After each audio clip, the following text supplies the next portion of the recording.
The KQ Morning Show, 92 KQRS. I'm Steve Gorman. It is Friday, August the 4th. This is the KQ Morning Show. Good morning. Oh, hi. We have done it yet again. We have made it to Friday. I'm in a good mood. Yeah. That's how that goes. Thank God. Very simple. Friday, good.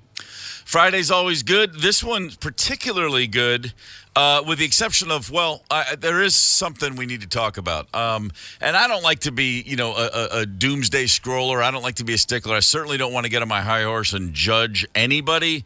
But come on, Minnesota, you're stoned. You're just too high. I don't know. Why do I say that? The overwhelming demand for recreational marijuana since it became legal this week has forced Native Care, that's the state's first retailer of recreational marijuana.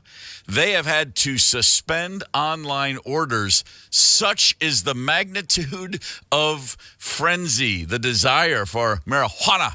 Native Care said, guys, we gotta close down for a while. The last 48 hours have overrun the system. We're overwhelmed. Minnesota wants to kick back and cook up and get baked and have a good time. And actually, I think it's pretty awesome. Yeah, no kidding. So wait a gall darn minute here. Can you order it online? And they can't mail it to you, right? You have to go in and pick it up. I don't know really how that works. I have not tried to order any. But of hundreds of people traveled up there on Tuesday to buy weed from the first retailer. Some waited 3 hours, some even longer. The tribal members were providing hot dogs and water, just trying to keep people, comfortable while they waited. But apparently inside, it was a bit of a show. I mean, people were having a great time. It was a thrilling moment. But the problem was, it was so thrilling that everybody turned up. They're just overwhelmed. Everybody must get stoned. My buddy Purple Joe made the trek 4 hours, by the way, plus to get up to the Red Lake Indian Reservation and to that particular. Now, White Earth, I understand, also is going to open up sometime later this month. That's only a 3-hour drive. Keep it closer. But yeah, I was like, dude, are you serious? You're going to drive 8 hours? And then, yeah, you're right. He had to wait like 3 hours to get in there and by his gift. I'm like, dude, you've been getting stoned every day, literally a wake and baker in the 30 years I've known him. He's like, yeah, but it's legal. I hope it tastes better. I hope it's a better buzz, buddy. Man. He wanted to be part of because he's a lifelong stoner, and he's been waiting for this. It's an event for his entire life. Yeah, this is it. This is all the holidays rolled into one. I can't help but think about the kids, and I can't help but think about what it looks like when your mom and dad line up at the dispensary. Thank God we all came of age at a time when the government had our back, when the PSA campaigns that were launched, there were no shortage of PSAs the Gen Xers all grew up listening to. Candace, you probably are going, what on earth are you referencing? Zepp and Tony and I know this all too well. Go ahead, lay a little something on me. Let's go back to the halcyon days of the 80s. And you could be watching a TV show by yourself, with your friends, with your family, and then boom, this would pop on the TV. It's yours? No, My mother said she found it in your closet. Uh-oh. I don't know. One of the guys must Must have what? Cigar box of weed. Look, Dad, it's Where not did you get it? Dad, Answer me. Who taught you how to do this stuff? You, all right? I learned by watching you. Oh, my God. Parents who use drugs have children who use drugs. Oh. And they're proud of them. I learned it by watching you, all right? And the greatest thing about that PSA, which Candace literally ran daily, hourly, regularly for years, the look on the dad's face, which is like, and we always had the question, so did you honestly think your kids didn't smell the weed you were obviously smoking at home? Yeah. Of course. And they hired, in that PSA, the dad is the classic. I mean, if that's not every American shoe salesman you've ever seen, like they got the most nebbishy looking little guy. Like you stand there and be stunned when your kid turns the tables on you. I learned it from watching you. Yeah, if you don't recall, picture Gabe Kaplan, but even a little nerdier looking. And his hush puppies. Yeah. It's fantastic. And Dad, you do drugs. And then, of course, the dad takes the cigar box. They don't show that in the PSA. Back to the room, and Mom and Dad roll a joint. Go, that kid. And make love. exactly. Make a new, better child, one that doesn't lip off. I love blaming my parents for stuff. Oh, yeah. Oh, you man. Guys, you guys remember this one, of course. Is there anyone out there who still isn't clear about what doing drugs does? Oh, This is yeah. your brain. This is drugs. Here's an egg. This is your brain on drugs. There's the egg in the frying pan. Any questions? This is a guy puts an egg into a skillet that's really hot, and he says, "This is your brain on drugs. Any questions?" Yeah, actually, you just prompted about 1,000 questions in my head. Right. First and foremost, what the hell are you talking about? Right. Can I have some of those eggs? Yeah. Hey, just as long as you don't have Sgt. Pepper playing in the background, I don't think the drugs got in the Beatles' way. Just call me crazy. That's my thought watching that as a kid. Oh, I know. Well, hang on a minute. I mean, Bob Dylan smoked pot. He wrote some good songs. I don't think he fried his brain in a skillet. Right. And you know, kids, even then we were savvy enough to know that if you're doing a PSA about this, then first thing I remember thinking, I remember that one with the kid in the cigar box. I learned it from you. Yeah. My first thought was, hey, wait, are my parents smoking pot? Of course, Mom was. Yeah. She was doing the dishes. I'm sorry. She wasn't Yeah, right. smoking pot. But yeah, that This Is Your Brain, that was a real big one, right? That was, I think that was a big, huge national campaign for another decade. Rachel Lee Cook did an update of that commercial we just heard, Your Brain on Drugs in the Frying Pan, in 97, I read.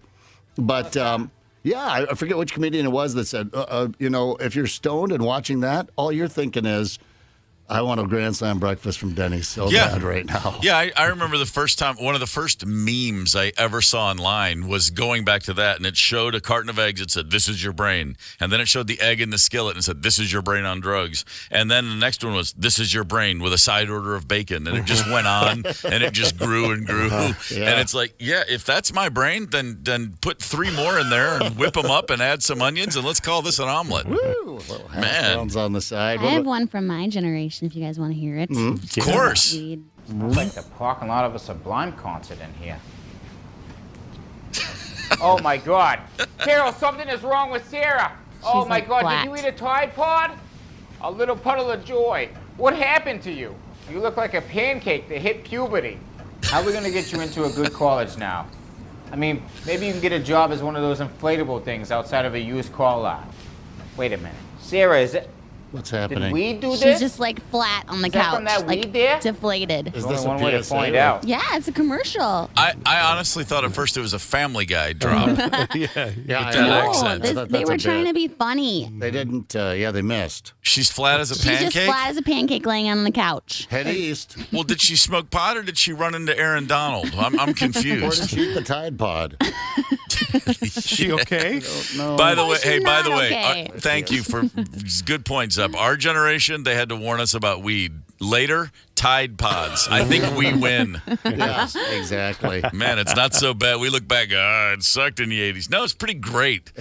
No one was huffing laundry detergent to try to get high. Yeah, this is fun. We got to come back to this. We got to move along. Mike Evans, Hollywood Report. It's Movie Review Friday, but we're going to have more of these PSAs that, you know, tried to save us from ourselves and failed, of course. Mike Evans, Hollywood Report at 6:30. Please hang tight. It's the KQ Morning Show. 92 KQRS. I'm Steve Gorman. This is the KQ Morning Show. It is Friday. Friday. I tell you, it is Friday, August the 4th. That means it's time for a few movie reviews and a few nuggets of various origin. Mike Evans' Hollywood Report begins right now. Good morning, Mike. Hey, good morning. Good morning, everybody. A great weekend to go to the Oakdale Cinema, the Southbridge Crossing Cinema, maybe the Rosemount Cinema, any of the Marcus Theaters, because they have the best movies. And don't forget, every Tuesday is Tuesday Value Day, 20% off all concessions, and they have great dining as well. Okay, you're right. We got a couple of movie reviews for you. Teenage Mutant Ninja Turtle Mutant Mayhem. It opens today. It's loud. It's crazy. It's amusing. It's bright. It's compelling.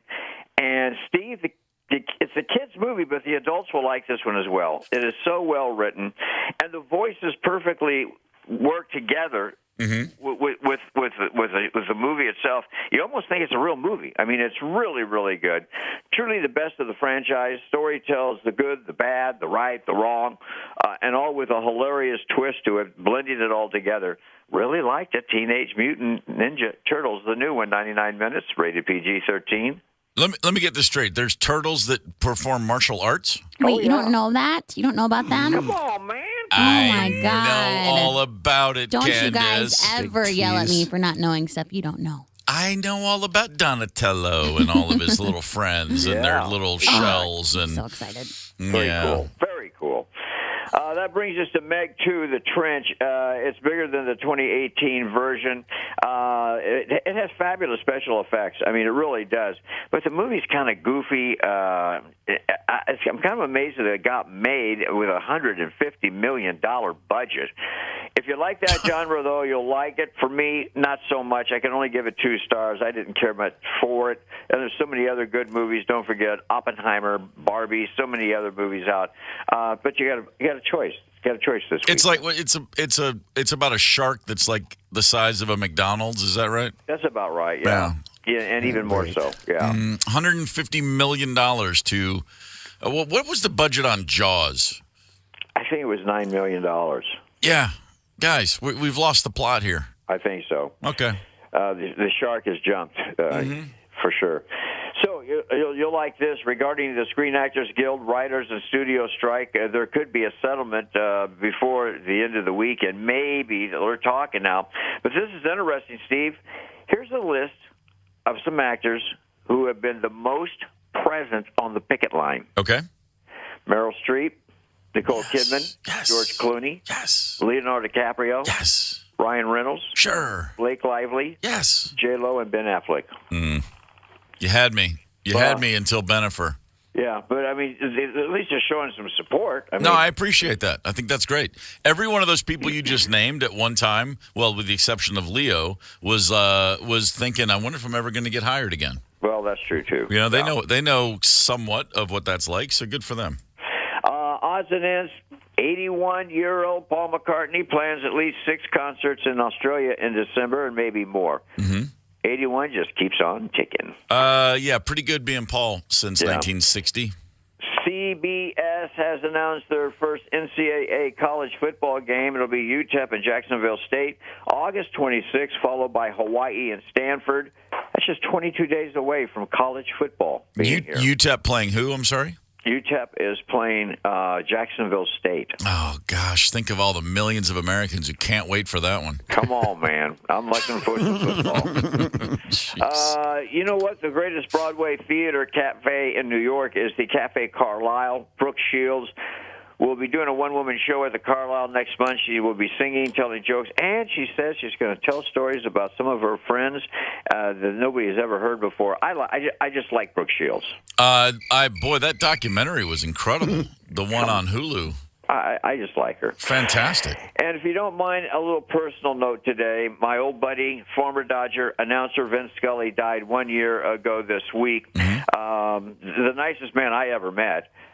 Such fond memories of all the dinners at Dodger Stadium and the press club and the press rooms around the country. Vince Scully always had a smile on his face, a great family man, and I believe, I'm anxious to get your opinion, I think the greatest sports announcer ever. Oh, I mean, there's this short list. There's the Pantheon level. Nobody would ever, in between 2 pitches, tell a better story about caramelized onions on the grilled cheese, and there's a pop-up. I mean, he would go on these tangents that were phenomenal. Unbelievable. Yeah. Well, we used to live for, it's time for Dodger baseball. Yeah, I just love that. Incredible.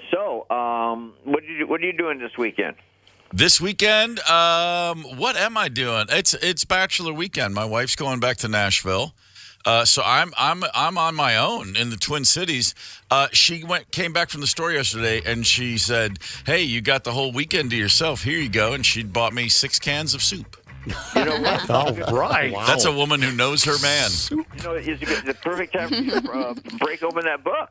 Yeah, Mike, There you Crack it please. open. Mike, it is. As I told you before, I have to read them in order, or I read none of them. There are 2 books between me and your life story, and I'm looking forward to it.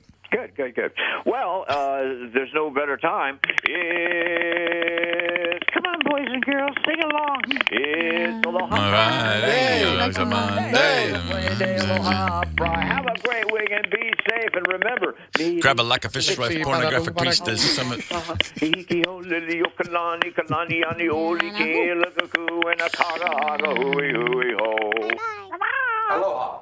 Wow, surf is up. Woo. Watch out for that little tiki pendant around your neck, Peter Brady, because Mike Evans is. Yeah, really. What? That was pretty exciting, actually. We should sing along every Friday with Mike Evans. Yeah. Until he gets annoyed. I'm going to He's start gonna get sitting annoyed this segment fast. out, I guess. I tell you what, I'm just going to go ahead and say this right now. The more he presses me to read that book, the farther down the list it goes. Right. I'm going to see if I can hold out for like literally years. Mike, it's next on the list. I'm going to see if I can go the rest of my life without knowing what book you guys are talking about. There's a book that was written. It's about Mike. Aloha Friday. There you go. Monday. Mike, I'm going to get to it. I have to finish War and Peace in the original Russian, and then it's up, bud. It's all you. Man, by the way, true story about my wife bringing me 6 cans of soup, among other things. She says, here, because literally, soup is good food, ladies and gentlemen. And there's never a time. There's never a time of day, a temperature. I'm always ready for soup. Really? What kind is your fave? All Mister? of it. Prepared. Soup lover. When I've done something bad, and I feel bad because I've behaved poorly, I eat soup to punish myself. I eat soup to reward myself for being a great guy. All right. When I first got to the Twin Cities, I was over there at Kramer Chuck's. Like, I'd get a bowl of soup and think, I'll eat this, and then I'll decide what sandwich I want, and then I would just get a second bowl of soup. Is chili soup? Sure. No, it's not, but if you want, but I'm not going to fight you over it. Fight. I just wondered if I liked a form of soup, but I guess I don't. Is a hot dog a sandwich? We could go down that rabbit hole anytime you want. No. The answer is, of course, no. But you can but chili, because you eat it in a bowl with crackers, it's allowed. If someone's like, I think of it as soup, I'm gonna get, okay, fine. A hot dog and a sandwich, I'm not giving you. Yeah, no, it's not a sandwich. It's different. Hot dog is its own realm. Yeah, it's like it's not a broad either. A broad isn't a hot dog, and a hot dog isn't a broad. Oh, I thought you said broad. A broad. Got it. Yeah. But where do we stand on like the brats that have cheese already in them? It's kind of weird, right? It's not right. Is that good? Well, it's all ground up. You got to have some. It's brats are never just ground pork. I mean, there's always something else in there. That puts some spice. So you want to put cheese in there. You want to put some jalapenos, whatever you got, spices, all that good stuff. I tell you what, man, if you ever find yourself in Germany, every little hot dog stand you see is pretty incredible. The currywurst. Okay. Could I offer you the currywurst? The currywurst. Trust me, you want one. Good stuff. The Germans, what do they know about meat? Well, everything. Yes. Make no mistake about it. Let's look back. How about a history lesson? Sports go sports. And music history. Okay, Steve. Sports! It is August the 4th, and on this day in 1983, Dave Winfield, then an outfielder for the New York Yankees, warming up between innings in Toronto, throws a baseball that happened to smack a bird that was flying through the outfield. The bird was killed on the spot. He was arrested after the game for cruelty to animals. No, was he? No, what? Yes. I don't remember that. The police, Toronto police arrested him, quote, causing unnecessary suffering to an animal. Shut up. Canada, I honestly. kid you not. He said afterwards, I'm sorry that one of Canada's fowls is no longer with us, but believe me, it was an accident. I was throwing the ball to the ball boy. The bird just happened to fly by. It fell over. I feel kind of bad. His manager, Billy Martin, as always, knew just what to say. Quote, they say Winfield hit that seagull on purpose. They wouldn't say that if they'd seen the way he's been throwing. He hasn't hit the cutoff man all year. Perfect. Strong. Yeah. A day later, Winfield did convince the police. Guys, it was a freaking accident. He was booed in Toronto for years after that day. Unbelievable. Why don't you guys go put out a fire up there and Yeah. shut your holes? 10 years later, in 1993, one of the great baseball fights of all time, 26-year-old Robin Ventura made the mistake of a career when he decided to charge Nolan Ryan on the pitcher's mound. Yeah. One of the most famous baseball photographs is the very famous shot of Nolan Ryan holding Robin Ventura in a headlock and giving him multiple noogies on top of his head. Right. Just with a fist, he hit him. He punches him in the top of his head 6 times. By the way, Nolan Ryan was 46 years old, and he whipped Robin Ventura's ass. And, again, there's something that happens to a man in his mid-40s. You kind of welcome a fight. You know what I mean? You're like, I welcome the chance to burn off years of buried transgressions and slights, insults, welcoming a few fleeting moments of true freedom. Right. I'm a grown-ass man, boy. Yeah, middle-aged man rage is really something to behold when you get a handle on it. It's the KQ Morning Show, 92 KQRS. Zep, Tony, Candace, and Steve Gorman are the KQ Morning Show. 92 KQRS. I'm Steve Gorman. This is the KQ Morning Show for Friday, August the 4th. Good morning. We got a lot going on this morning. In about 30 minutes, we're going to give away some tickets to George Thorogood. We will be playing Beat the Toaster. America has spoken, and America loves to beat the toaster. My God, I was just thinking about that now that pot's legal. Can you imagine playing Beat the Toaster stoned? I can, yes. and very little would happen. Can you ever really beat the toaster, though? No. Nobody beats the toaster around here. Toaster always wins. And at 8:30 in studio, Tim Slagle will be joining us. Tim Slagle's over at Acme Comedy this weekend. He's a very funny gentleman. And check this out. At 9 a.m., here's your appointment listening, Deborah Norville. Oh, yeah.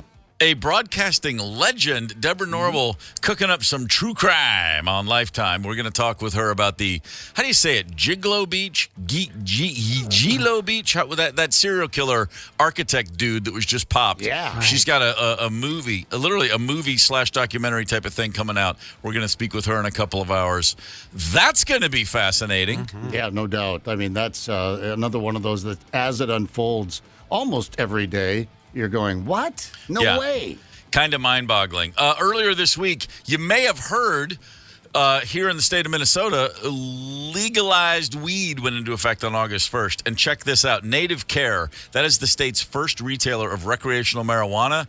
They have stopped online orders. They're like Ticketmaster when Taylor Swift went up. It was like, sorry, we're overrun with demand. We're shutting her down. So many people are trying to get weed from Native Care. Again, the first recreational marijuana retailer. They have stopped online orders. It's just overrun with folks trying to get themselves some legal weed. They started growing medical grade cannabis 2.5 years ago. It's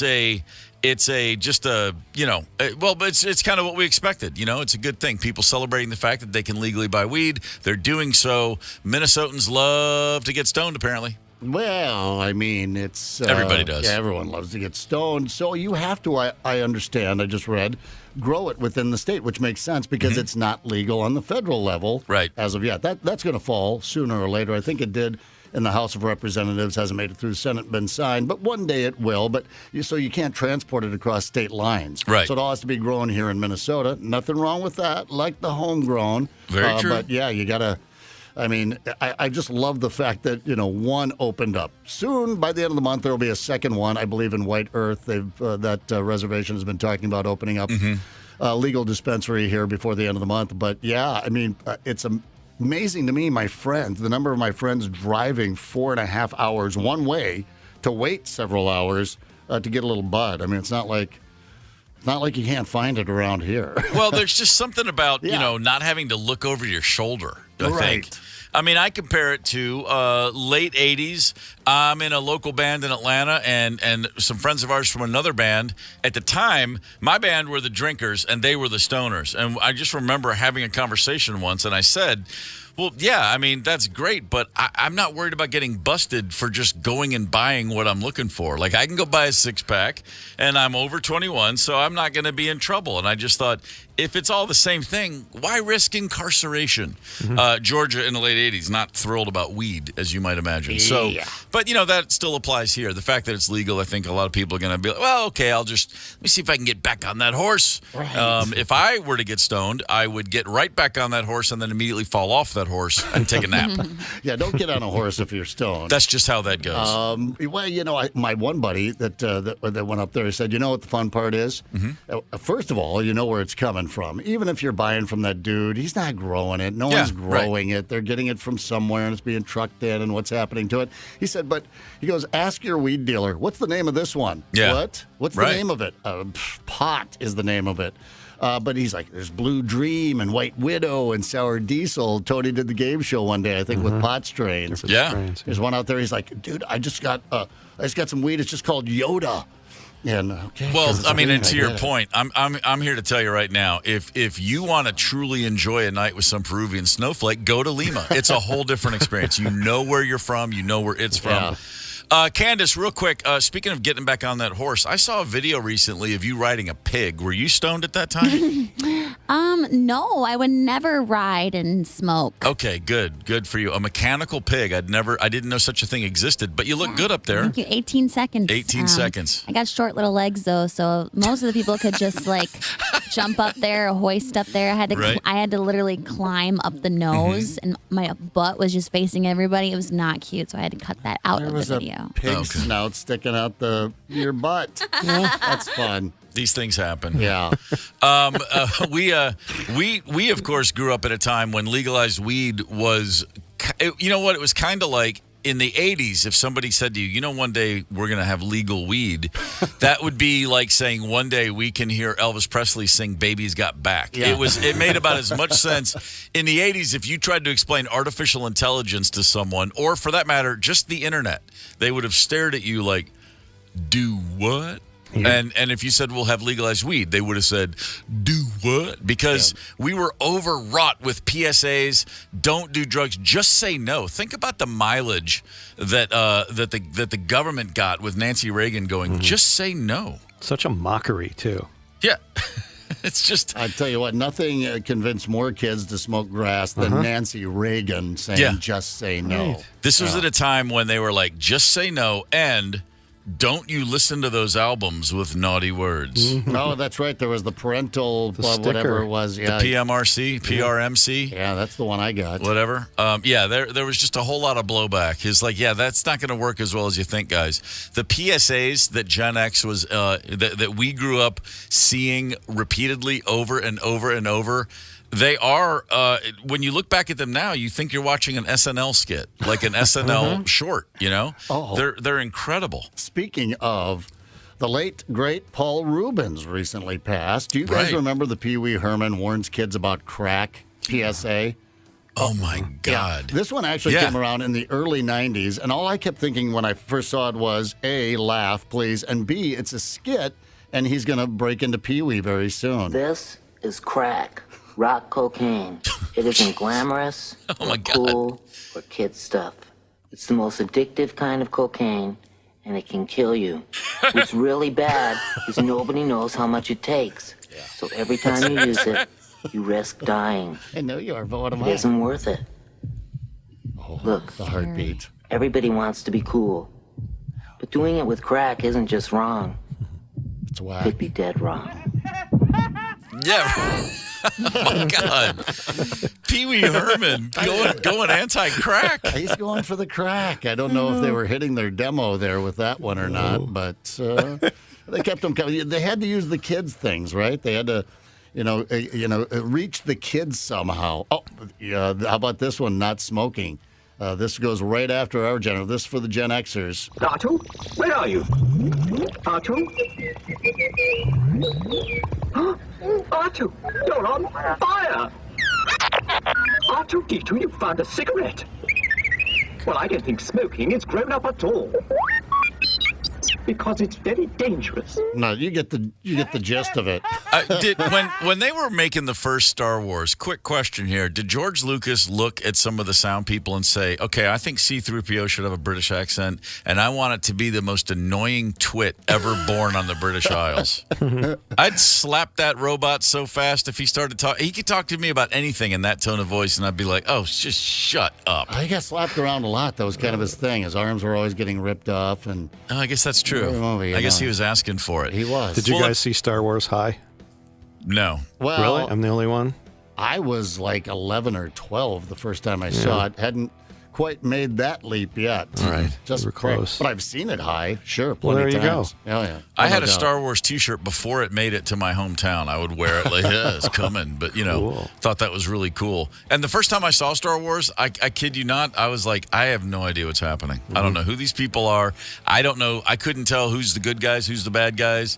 The the rebels are the good guys? I was so confused. Literally. It just, it ended, and I was like, what the hell just happened? And of course, I went right back and reported at the pool. It's the greatest movie I've ever seen. The second time I saw it, it all made perfect sense. But I walked out of there the first time just bewildered. Maybe I was stoned and didn't know it. That was a peer pressure blockbuster that if you didn't love it, you were on the outside. Yeah. It's kind of like Barbie. If you don't like Barbie, you're not cool this summer. But with us, we were the poor farm kids whose dad was not driving you in to see a bottle. What? Who? No. Yeah. So I didn't get to see it, but I was so ashamed. It came out obviously during the summer or going back to school. I can't walk into whatever 7th grade and not have seen Star Wars.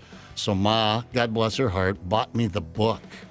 Wow. That's right. Remember they used to always come out with the books? A New Hope. Yeah, I remember that's how I first saw Aliens, too. Like, we couldn't go see Aliens. Via the book? Yeah, that's or funny. Alien, I guess. It wasn't Aliens. It was just Alien. And Just read it aloud, honey, and change your voice for different characters speak. It's just the same thing. So they'd bring it up at school, like, isn't that crazy? I'm like, oh, yeah, that was so. And I'd go into it, and they're like, how do you know all that? I'm like, I think they expanded a little bit more in the book. But, I would imagine that's the case. If you're the kind of person who did enjoy Star Wars High or still enjoy Star Wars High or enjoy doing anything high, we've got some great sports news for you. An Australian businessman has developed something called the Enhanced Games. It's a new style of athletic competition, Olympic style, but it's all about the juice. He wants everybody, take whatever drugs you want. We're going to put you on the track. We're going to put you in the pool. We're going to compete Olympic style, but doping is not only allowed, but encouraged. Yes. To which I say, finally. Finally. I don't want to be that guy, but I'm that guy. I brought this up. He obviously is a big listener to our podcast. Because we've talked about this, I'm like, let's just can you imagine the ratings would be 10 times that of the Olympics? Who here would not watch the doped Olympics? It's called the Enhanced Games, which is a great name. Enhanced, because, you can talk yourself into it's no big deal. Yeah. There are going to be 5 categories: track and field, swimming, weightlifting. Can't wait. Someone's head will blow up like scanners. They'll be so high. Gymnastics. Are you kidding me? Oh. The triple Lindy on the floor routine is going to be amazing. And combat sports. Yes. Nice. Yes. I want to see 2 people doped to the gills in the octagon. I would watch it. I really would. Absolutely.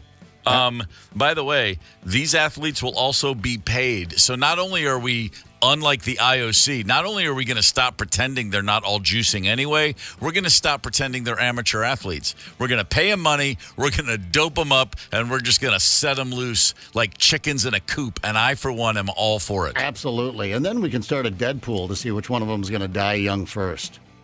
Well, yeah. Something like that. I mean, but I'm all for the doping. No, Olympics. You could take it one step further. Okay. Why not, like Pistorius, that murdering pig? Right. Have your legs amputated and put on the blades and get out there. It doesn't have to be, steroids, right? No, it could be anything. Okay. It can absolutely be anything. You can break your legs and get taller and then come back and show us what happens. You know how, like, when you're watching the Olympics and they're trying to get you to care about some, judo kid from Albany, New York, and you're like, I don't care about judo. But then you see his life story, and you're like, oh, my God, I'll die for him. He's amazing. Look what he's overcome. And it works every time. Yeah. And I make fun of it, and then I watch it, and then I cry. And then I'm like, come on, kid, you can do it. And then the Bulgarian pins him, and but it was cool for a minute. Well, these Olympics should have not the pre-games story, but to your point, Zep, the post, after the competition, what happens? Yeah. As they try to withdraw from all the steroids and HGH, we just watch their bodies fall apart. Yeah. Like Tiger Woods when he got off the HGH, allegedly. It would just be great. Like the follow-up, and it's a yearly event, not every 4 years. So every time they have the new enhanced Olympics, instead of this story's going to break your heart, this kid is here and look what he went through. No, they don't do that. They go, remember the guy from last year? Well, here's where he is now. And they're just those guy, you want to have fun for $10? I mean, it'd be great. His body just turned to goo. Completely fell apart when the HGH got cut off. Yeah, I'm telling you, its time has come. He took that gold medal and he went to bite it to prove that it was real, and his teeth fell out. It'd be fantastic. I'm all for the enhanced games. Juice it. Let's do it. Juice it or lose it, or in this case, juice it and then lose it. That should be the slogan. All right, well, it's time to get, I'm getting tense, but even just talking about it, it's time to beat the toaster. Are you guys ready for this? Yeah. My favorite game in KQ Morning Show history, which for me goes back about 7 months, but hey, that's something. My knuckles are white for you. Right now on the Maple Grove Lock and Safe Talk and Text line, 2 callers, 9 and 2, 2 bold contestants, 651-989-ROCK, playing Beat the Toaster for a chance to win George Thorogood tickets, Lonesome George, Saturday, September 16th at the Buck Hill Concert Series, prize provided by Sue McLean and Associates. Runner-up, those hairball tickets, Saturday, August 19th at the Isani Rodeo Fairgrounds, and a thank you to the Isani Fire District for providing those. 651-989-ROCK, dial up, good luck, and hang tight. It's the KQ Morning Show. 92 KQRS. I'm Steve Gorman. This is the KQ Morning Show. It is Friday, August the 4th. Good morning. Oh, my. Tony, Brian, Candace, how's everybody feeling? Rocking and rolling. Yeah, that's how we do it around here. We rock, we roll, we have a good time. And sometimes we give stuff away because that's how cool we are. And this is one of those times. George Thorogood, Saturday, September 16th, will be at the Buck Hill Concert Series. And we've got tickets Saturday, September 16th. Notable because that's the day I first became an uncle in 1980. All right. Nice. Also notable because that's the date of the Sugar Ray Leonard Thomas Hearns fight. It's a terrible thing to remember things like that in my brain that mean nothing. Why do I relate these two things? My nephew was born a year later. Hearns and Leonard fought. I guess because I was mad. I was a Tommy Hearns guy. Oh, were yeah. you? But like I can't get to September 16th without thinking of those things intertwined always. That's what. I love the Hitman. What are you kidding? I know Sugar Ray is just too pretty, too good, wasn't he? Yeah, he's just annoying. He was just. I mean, I loved him in the Olympics, and then one day I was like, oh, stop.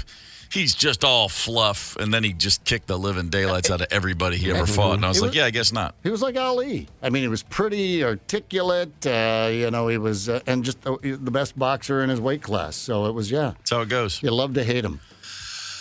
George Thorogood talked to the man about a year ago. He said, I always wanted to be the burger and a beer for American music. I wanted to be the burger and the beer. Every bar's got them. That was me, and I was like, kudos for self-awareness, dude. Yeah. Like, just great. Awesome. Great guy. I've seen George Thorogood and the Destroyers on a few occasions. There is a good night out to be had with George Thorogood. So, as I said, September 16th, we're going to give away tickets to see that very show. And in order to do that, we've got to put a couple of contestants through the ringer, and this is an especially fun ringer. Tony, please, sir. So excited. Wakey, wakey, eggs and bakey. Toast. Toast. Toast. I would like toast. Toast. Who wants toast? I love toast. When this guy put some bread in a toaster, you won't believe what happened next. You've got bread and a toaster of some kind. Can you make me a grilled cheese sandwich? Your breakfast is ready. I didn't hear a ding. The KQ Morning Show presents... All we need to do is beat the toaster. Beat the toaster. It's a game show. Beat the toaster. Breakfast is ready. Yep, it's time again for Beat the Toaster, the Northland's most beloved, anxiety-inducing game sensation. Here's what we do. We're going to pop a hypothetical slice of bread into the toaster here in the studio. We give you a category. Then you name as many things that you can that pop into your pretty little head as possible in 15 seconds before the toast pops. It's Fantastic. stressful, fun, impressive. Yeah, try and beat the toaster. It sure is. This is great. It's like when you make your own breakfast, and the eggs, are they going to finish when the toast comes up? Am I going to butter in the toast, or the eggs going to burn? It's so many factors. When I hear that music, it's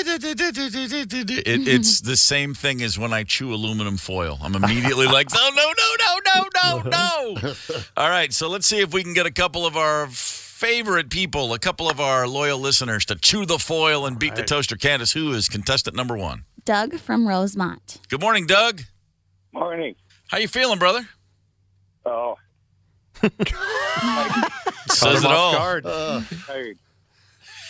Are you ready to beat the toaster? Yeah, so explain the rules again, how it actually works. What we're going to do is we'll give you just a random category, and then you name as many things as possible that you can. You have 15 seconds before the toast pops. So whatever pops in your head, you can do it. You can do it, Doug. We believe in you. I don't know. What's that? So wasted, man. Oh, this is then you're. Have you been up to Red Lake recently? Okay.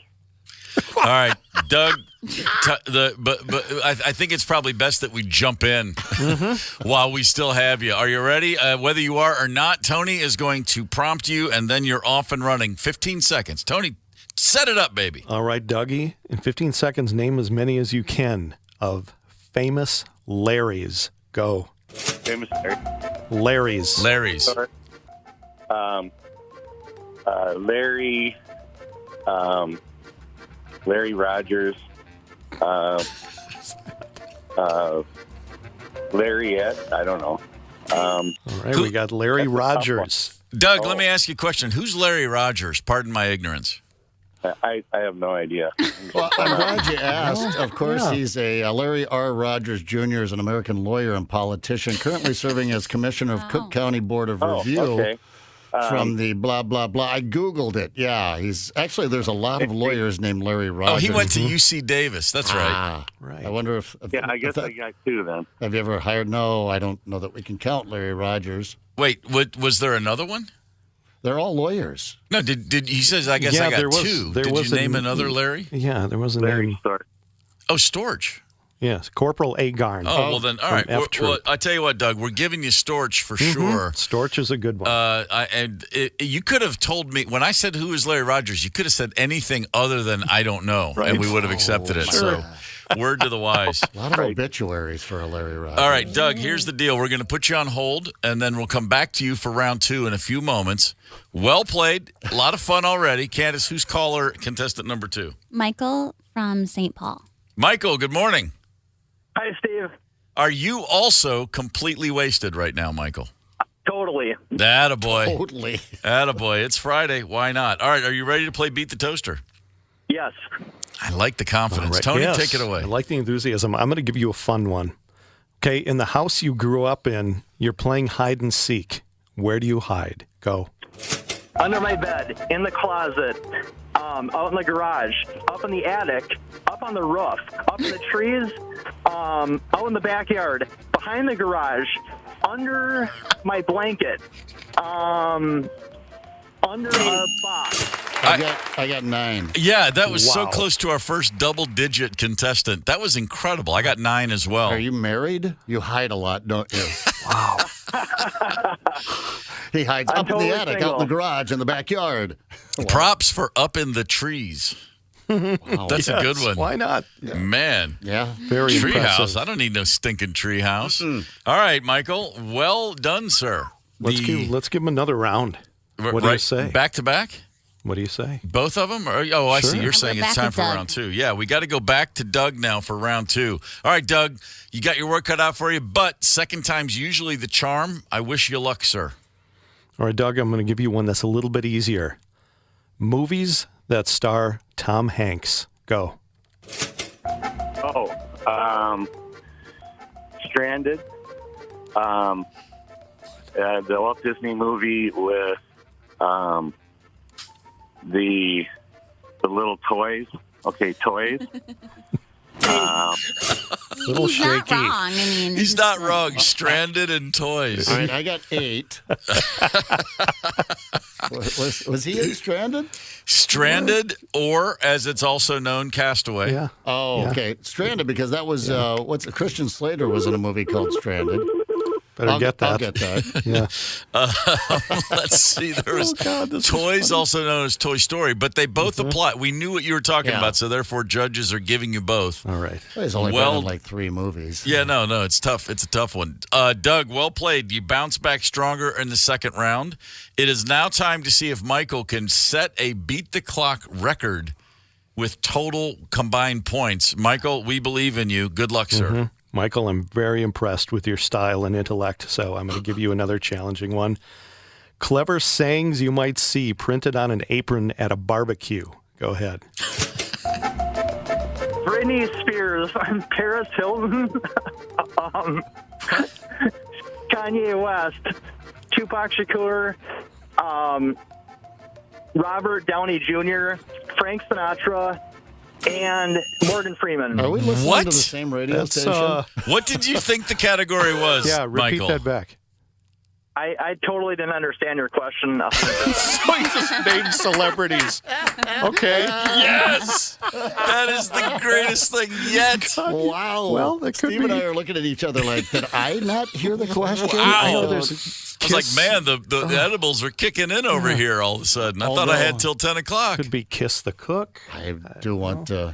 I do have a barbecue apron that says Kanye West, however. Michael, the category was slogans, little sayings you might see on an apron at a barbecue. And you came out strong. Britney Spears, Paris Hilton. Paris Hilton, Frank Kanye. Sinatra, Kanye. That was incredible. That was. Oh, Yeah. can I do it again? No. You couldn't possibly top that. Yeah. Thanks to your round one brilliance, you are clearly today's winner, so no need to replay round 2, sir. Congratulations. Michael, you will be seeing George Thorogood Saturday, September 16th at the Buck Hill Concert Series. Prize provided by Sue McLean and Associates. And let's see. Doug, you, sir, will not leave empty-handed. Our runner-up prize today, Hairball tickets, Saturday, August 19th at the Isanti Rodeo Grounds. Congratulations, gentlemen. Yeah, Exactly. there you go. I had a feeling Doug really just wanted to see Hairball. I get a feeling he just sort of sandbagged that a little bit. He has a hairball. That was fantastic. That was fun. Man, talk about pluck. Britney Spears, Paris Hilton, Frank Sinatra. Why not? Just going for it. I didn't hear you, but wow, that's outstanding. I mean, that's literally like, that's the kind of thing you have those dreams where you're like, what am I doing at the free throw line? How did I get here? I guess I'll just shoot. You know what I mean? Like you ever have a dream where like 1 minute you're honestly like you're driving a car and then you blink your eyes and you're at the free throw line in a full gym. You're like, well, I guess I'm okay. Here I am. I'm just going to go for it. That's exactly what that felt like. Wow. Oh, wow. I'm exhausted. One of us is going to go to a barbecue this weekend, too, and see Britney Spears on someone's apron. Oh, you would have had 10. And it'll make sense. Yeah. If I were a more caring radio host, I would get an apron made that says Britney Spears, Frank Sinatra. I'd just do that list and then send it to Michael in the mail. That would be incredible. What's up with that apron, dude? That's a long story. Don't worry about it. That'd be great. And that's what we do for the state fair. Now there's your next morning show promo. That is your next morning show promo. Hey, speaking of the morning shows and promos, check this out. The KQ Morning Show is going to hit the road for a long weekend, and we would be more than happy to have you join us. KQ Up North with BigDeck.com. This is going to be October 5th through the 8th at Cragen's Resort on Gull Lake. And you can come up and spend the whole weekend with us. Tickets are available. But check this out. If you've got your own place nearby or a cabin or whatever, then you can join us for a live broadcast of the KQ Morning Show. You can get drinks on the boat cruise. You can have dinner and more. Book a day pass, for crying out loud. We don't care where you sleep. Hang out while the sun's up at 92KQRS.com. Sponsored by BigDeck.com and Cragen's Resort on Gull Lake. That will be a momentous momentous weekend, and we Goddamn right. invite you.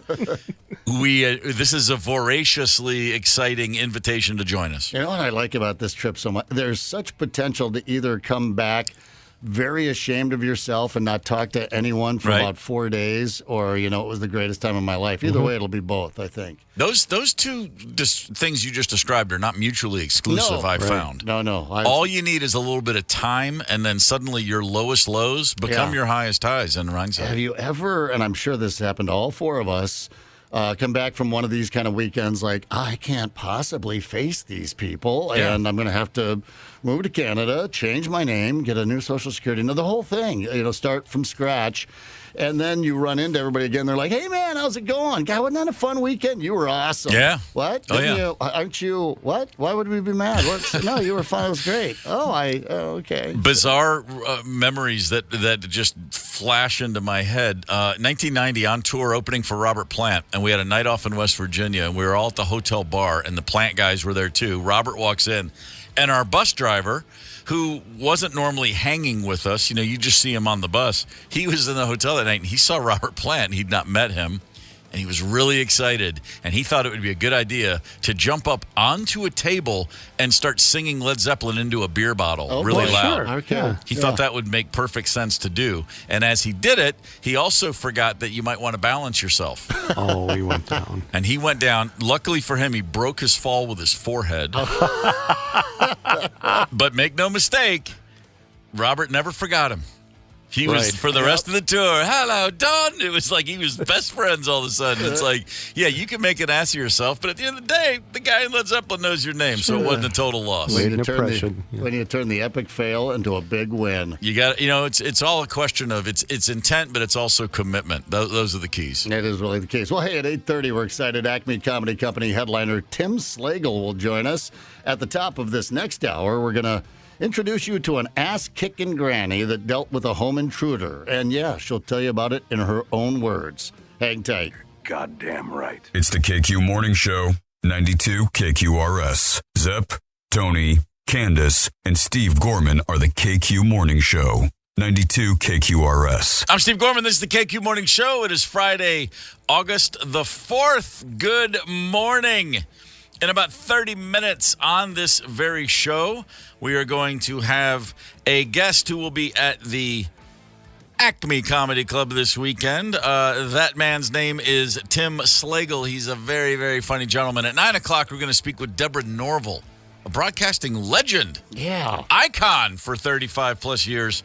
She's got a whole new piece on Lifetime with this serial killer from Long Island that we're going to be discussing. That's something I'm looking forward to, I should say. But right now, let's just get right to it. Let's just give a shout out to an old granny who was just dishing out corn and kicking ass and not taking names. This is my kind of story, man. Up in Maine, they do things a little differently in Maine. Let's not kid ourselves. An 87-year-old grandma. 87. Marjorie Perkins. That is her real name. That's great. Marjorie Perkins, sound asleep the other night. 2 a.m., she wakes up. There's a young man standing over her bed. That's scary for anybody at any age to wake up in the middle of the night and someone has gained access into your home and is standing over you as you sleep. And then the young man said, I'm going to cut you. So she did what any 87-year-old grandma would do. She got out of bed and whipped that boy's ass. Yes. Marjorie Perkins. Another endearing element of this story for me is that my mom was born in Maine. Most of the Weibly women are from Maine and then, came down to Pennsylvania sometime later. And so this just feels home to me. Marjorie Perkins, 87 years old. Here she is describing that moment you just talked about. I jumped out of bed, got my shoes on real fast because they don't have ties, and I was ready to kick. I grabbed my chair, and he grabbed me by the shoulders and pushed me against the wall and so forth. So I took my chair and I kept hitting him. He said he was very hungry, so I gave him crackers and peanut butter. Be ready to kick, and then pick up a chair and hit somebody with it.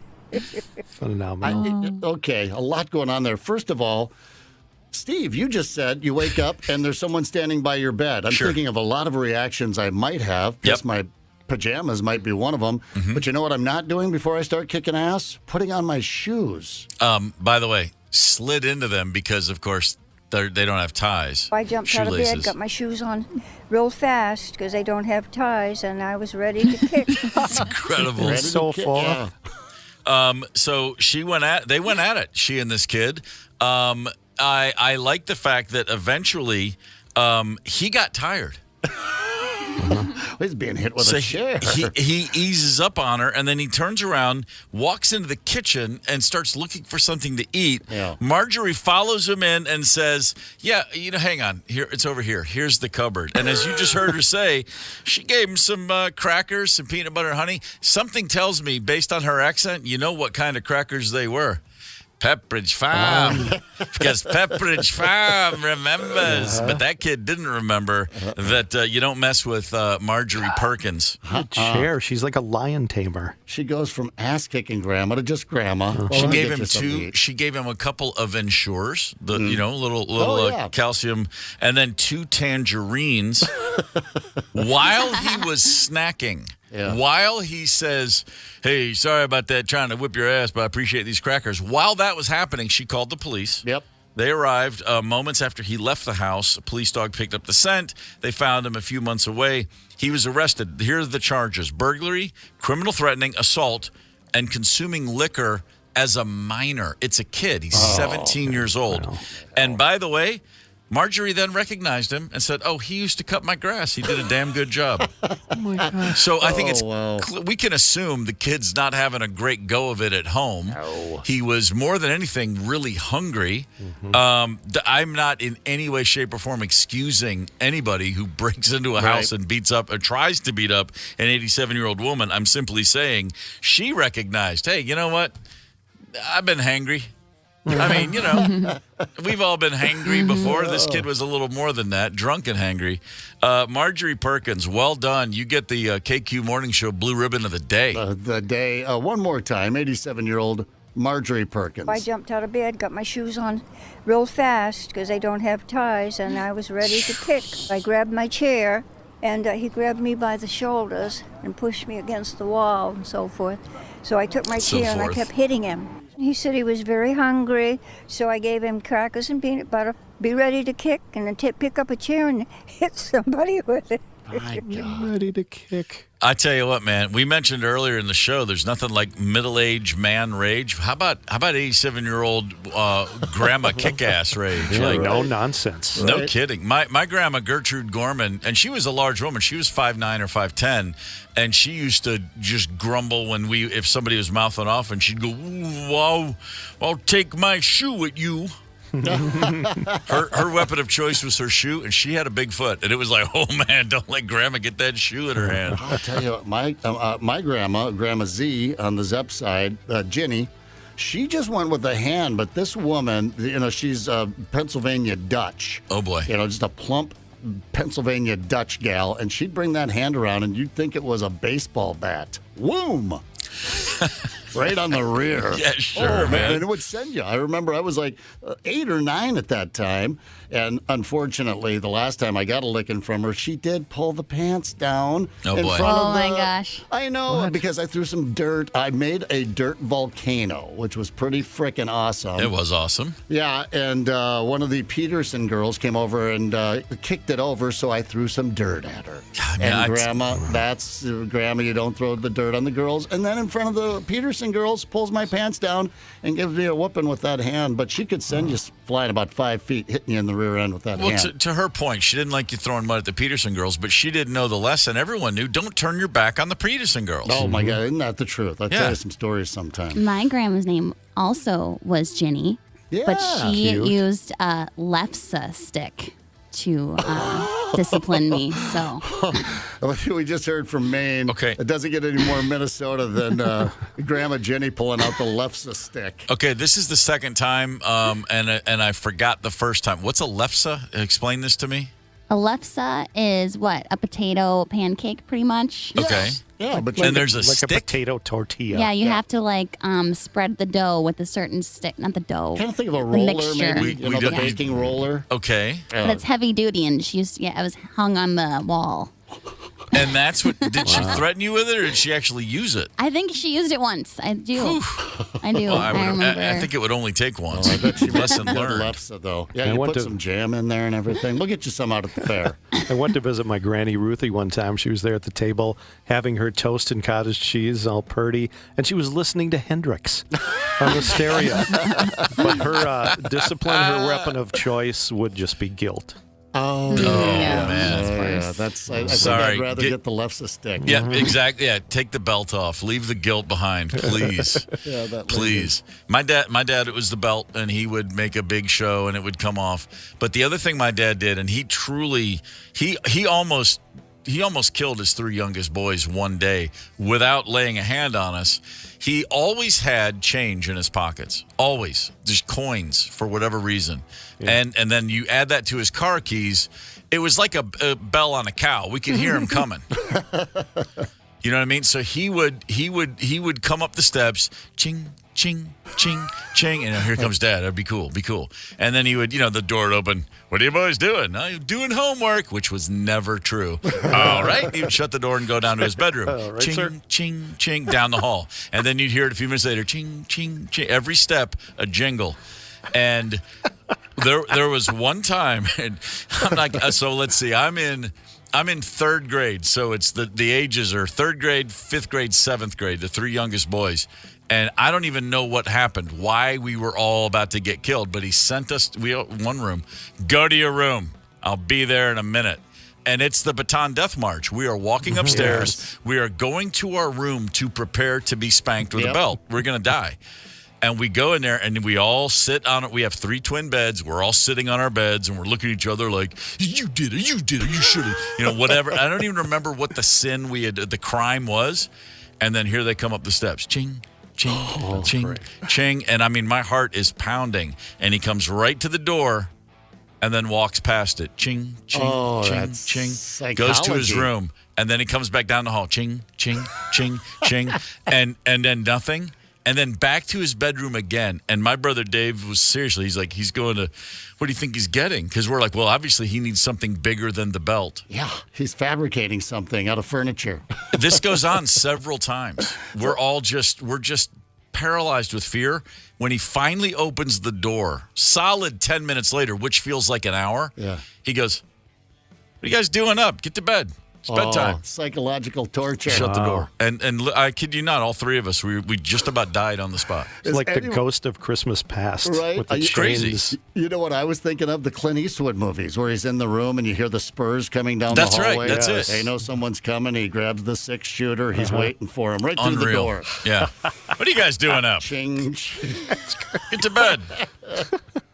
You sent us to be executed here. We were waiting for you to come in with the firing squad. Oh, my dad used Brutal. we had a stick. He got the whooping with the stick. Really? And it was on top of the refrigerator. And, Dad, you could be a half mile out in the field. Get the stick. Oh, man.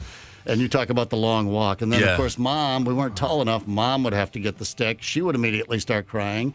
Why don't you boys just listen? And down south, that's called the switch. You take it's the thin branch of a tree that you can get a good whip on. And then leave the welt. We weren't a switch family because my folks are originally from Detroit, but moved down south as a kid, and people would be talking about, my daddy had me go grab a switch. I wasn't sure which one to get, so I just brought them back both. He used them both on me, and I'm looking at people going, what movie have I just moved into, and what the hell's a switch? Well, we learned all about the switch with Adrian Peterson. Right, we had a switch scandal up here when he was. Oh, I remember. You remember that? Very clearly. Scandal. Yeah. And hey, and as a guy who got a lot of things smacked on him as a kid for discipline, I was a sports radio guy at that time. I wasn't too nice to Adrian Peterson about that. Good. I don't believe big problem was. with that one. Yep, that one was. Yeah. Not cool at all.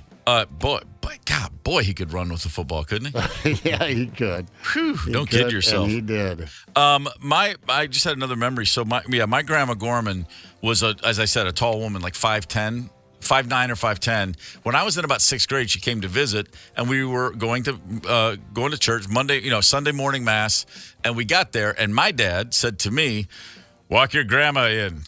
And it was a wintertime, a little icy, dodgy conditions in the parking lot. Mm-hmm. And so I take my grandma's arm. She's bigger than me. And immediately I'm like, oh, my God, I'm responsible for this woman's life now. I'm terrified. And then I'm watching my dad walk my mom, who's smaller than me. And I'm like, shouldn't we switch places? How about you get your mom and I'll get my mom, and then no one's going to fall and break their neck. But no, we just walked in, and as we're going up the steps, they've thrown some salt down or something, but it's icy.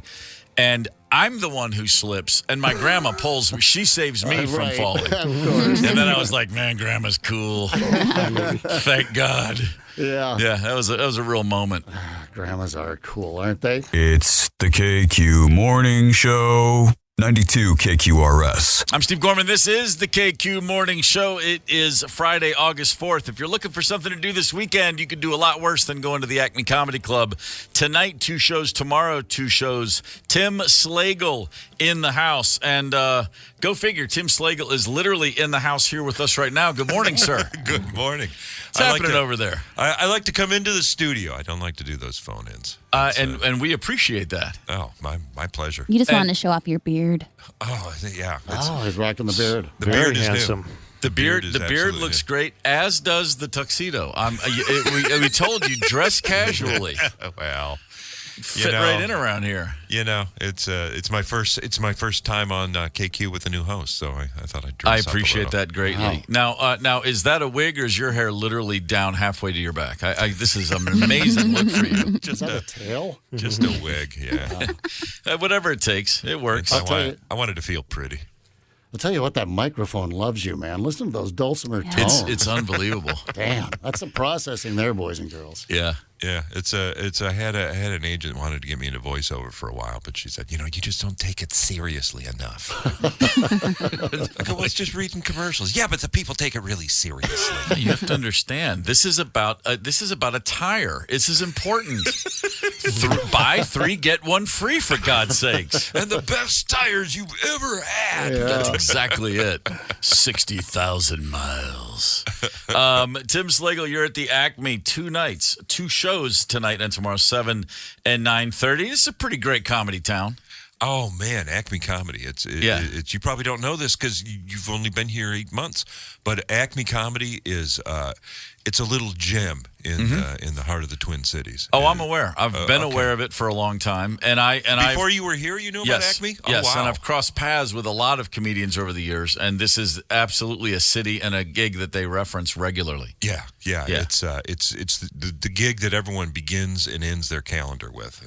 You count your year from your Acme week. Right. We were just talking before we came back from the break. So you grew up just downriver, south of Detroit. Yeah. And graduated high school and then eventually went to Chicago. But when did you first pick up a microphone and start sounding so wonderful in front of strangers, trying to make them laugh? Well, this is funny. It's I have it's bookmarked really well because it was a block party. It was July 4th, 1979. We can remember that. And, I've never forgotten that. I lie about it now. I say, well, it's only been 25 years. Cause, right. Sure. 43 years is an unknown. 44 now. I just hit 44. It's kind of pathetic. No, man. Shoulder to the wheel. There's a lot to be proud of there. Yeah, Colonel Sanders didn't make it until he was 60. Damn straight. By the way, my greatest celebrity moment, I met the real Colonel Sanders when I was in 7th grade. What? Oh yeah. Shook his hand, and you would have thought it was Elvis. My whole 7th grade soccer team. We ran into the Colonel. We were losing our minds. Did he smell like chicken? I always imagined he smelled like chicken. He might have, but the adrenaline was pumping so strong. Most of my senses probably went right out the window. Huh. It was funny. I don't know why we were talking about it. It was with my nieces and nephews. We were talking about it, and I brought up Colonel Sanders. Oh, yeah. And my nephew goes, wait, he was a real person? Oh, hell yeah. Oh, hell yeah. Hey, man, don't sleep on the KFC headquarters in Louisville, Kentucky with the KFC Museum. It's worth your time if you're passing through. Oh, wow. Oh, yeah. Make no mistake. Might have to do that. I mean, I know you got the Juicy Lucy going here, but come on. The KFC is pretty special. The 11 herbs and spices. I don't know that. I know of them. I'm familiar with them. I can't tell you what they are. Oh, I looked it up. I was doing barbecue chicken. Did you? A few weeks back, yeah. And I said, I want a rub. I want a new rub, a chicken rub I've never tried. I go, Right. I'm going to look up the Colonel's 11 herbs and spices. And how close was it? I think it was it. Yeah, and it was right. apparently Sure. it was his nephew spilled the beans. Oh, it was a that's right. family recipe. And you can go on the internet and, the nephew Always that red-headed, left-handed nephew that gets in the way of everything. Every family's got one. Yeah, Were the one who got left out of the will. It's exactly it. Were they easily attainable spices? Did you have to? I feel like there was one on there that you could only retrieve from the top of a Himalayan mountain or something. I had them all. I'm a foodie, so I actually had them all on hand and was able to recreate it. So if Tim Slagle's going to hit the world over the head with his own original recipe of something, what's your best? You've got all the spices on hand. You're a man who's comfortable in the kitchen. Clearly, what's your best dish? I like to make pot roast chili. That's one of them. Oh, We've been talking about chili all morning. we have been. Well, it's August. Come back in November and hook a brother up, would you? I'll be here in October. I'm coming back in October. That's it. Yeah, we were talking about this. Okay, let's talk about the event first. It's called Crash and Burn. Crash and Burn. This is the 12th year that I've been hosting it. It's Okay, as excited as I am for the comedy, and I want you to explain what Crash and Burn is. Let's just commit to some chili right now. That's a verbal. Let's come on, man. It's never too early for chili. Okay. So Crash and Burn in October. Explain what this is. This is it's a live comedy writing week. I invite 3 other comics to join me. And we start on Tuesday night with material straight out of our notebooks. That's like rule number 1. It has to be stuff that you've never done on stage before. Right. So it's jumping out of a plane without a parachute. That's awesome. And then you do that. We do that on Tuesday night, and go through the week after we give each other notes after the show.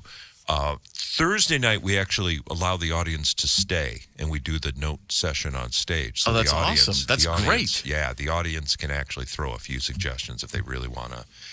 And then by Saturday, we have to have a full new 20 minutes of material. That's getting behind the curtain, seeing how it really works. Yeah, see how the sausage is made, so to speak. Or the chili in this case. Chili. Yeah. You want me to give that recipe? Do you have time right now?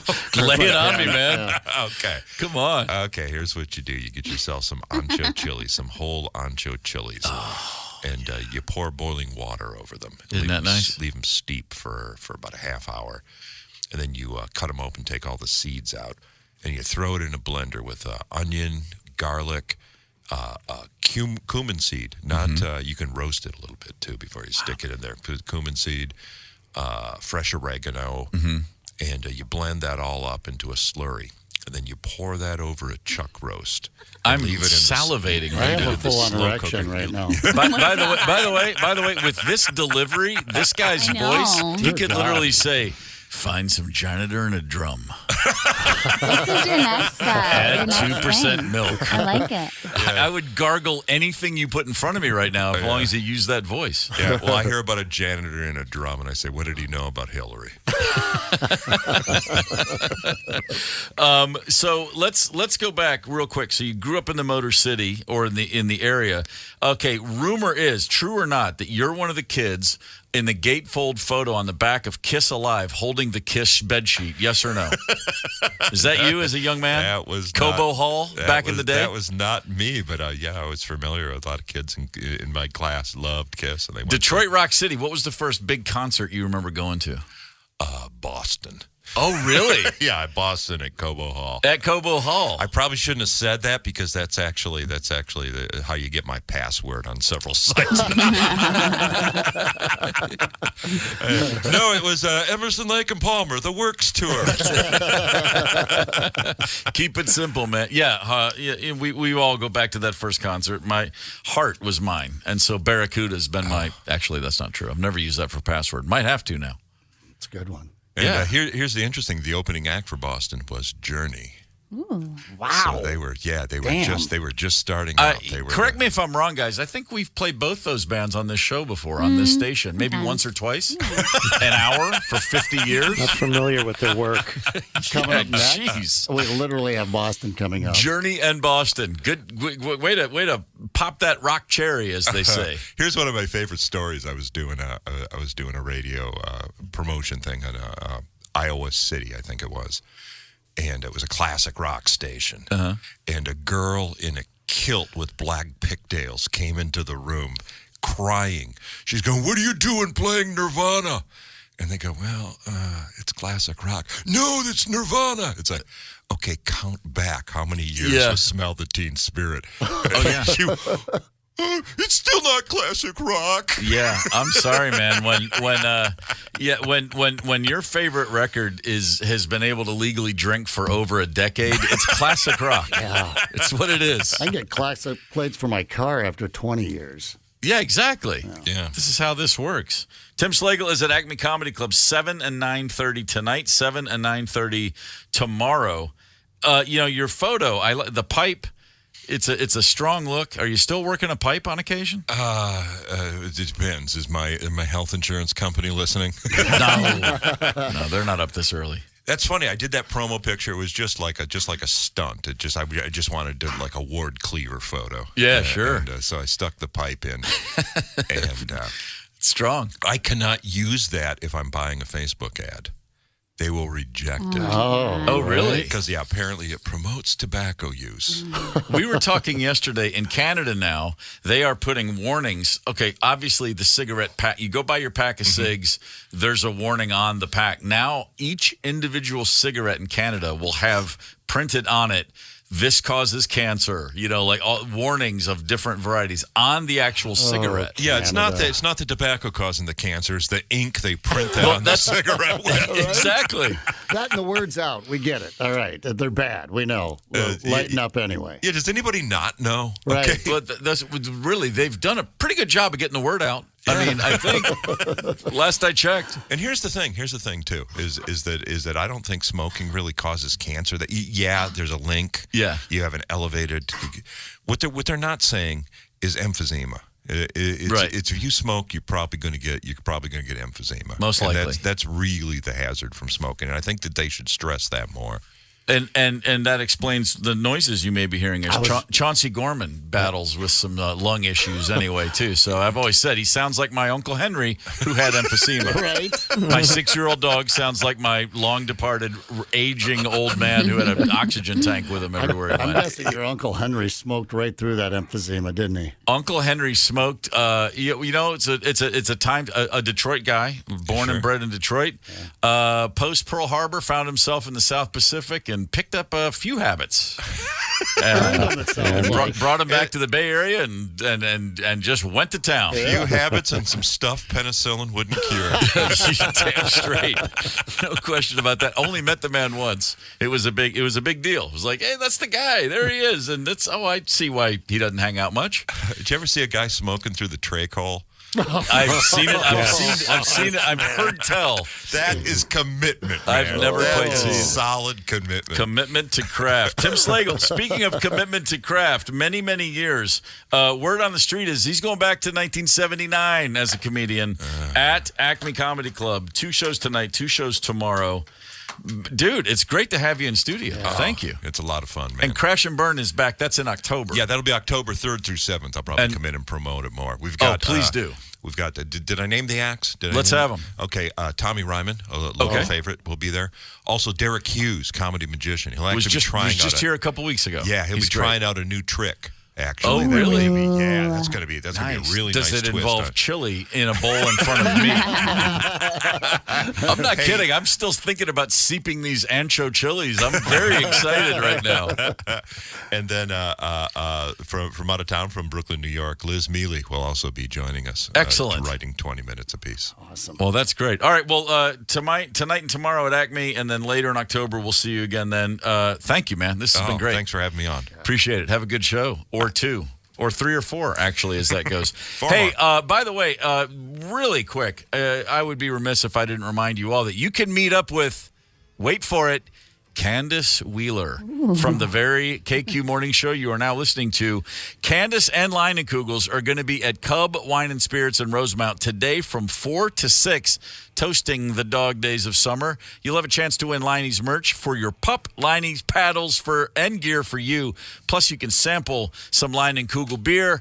Candace Wheeler will be your host, 4 to 6. Go out there and have a great time. Dear God, we're talking about Leinie's Shandy. We're talking about chili. You guys are killing me here. Yeah, it's tough. Hang out. 2-time Emmy Award-winning journalist, anchor of Inside Edition, serving as executive producer of the movie ripped from the headlines, The Gilgo Beach Killer, Deborah Norville, joining us at 9 o'clock. Hang tight. It's the KQ Morning Show, 92 KQRS. Zep, Tony, Candace, and Steve Gorman are the KQ Morning Show, 92 KQRS. I'm Steve Gorman. This is the KQ Morning Show. The Knack with My Sharona.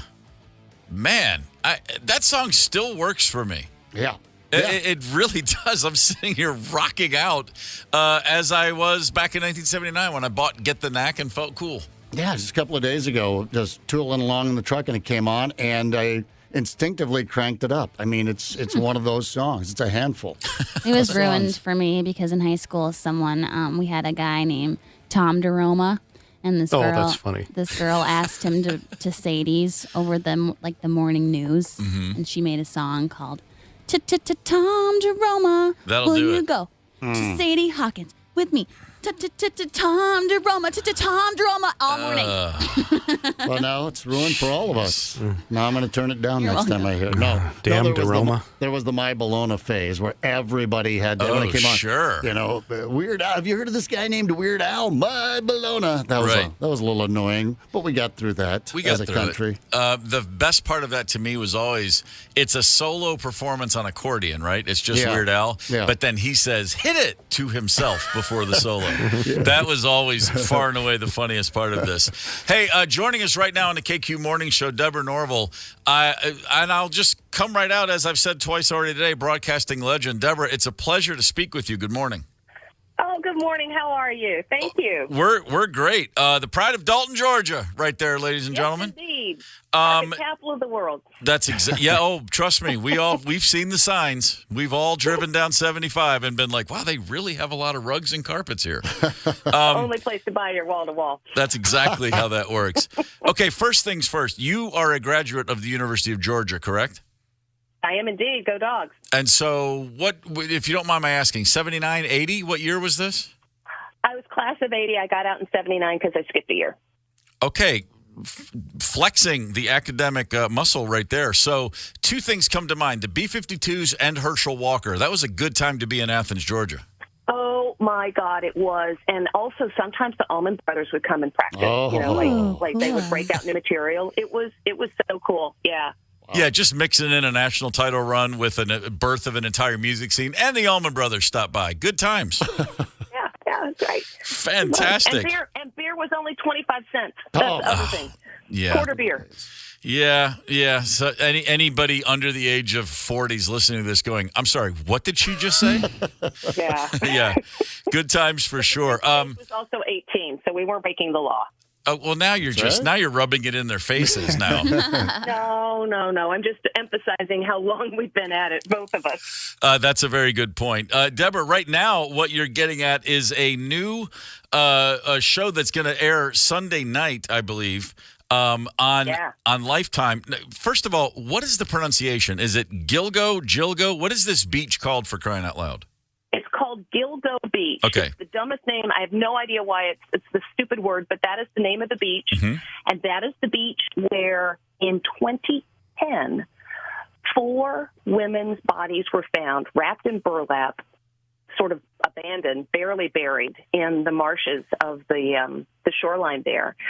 And Sunday night, we're doing a movie on Lifetime about the woman whose efforts to find her missing daughter led to the discovery of those bodies, for which a murder suspect was just arrested 3 weeks ago. You know, Lifetime likes to do, August is their rip from the headlines month for movies. Mm-hmm. And all of the movies they put on their schedule have something to do with a true life crime that happened. We were not even scheduled to have this movie on. This movie aired 2 years ago on Lifetime. It stars Kim Delaney, as the mom looking for answers to her daughter's disappearance. She's incredible. Great performance. It's a really good movie, just even if you didn't have this arrest in the case. But then when the arrest was made 3 weeks ago, we're like, holy smokes, this is literally ripped from the headlines. You need to put this movie on. And so what we did is we opened up the film. We skillfully took out some bits that we, could get rid of so that we would have the time to update the story and tell you big development in this case, thanks to the efforts of this woman who you just watched.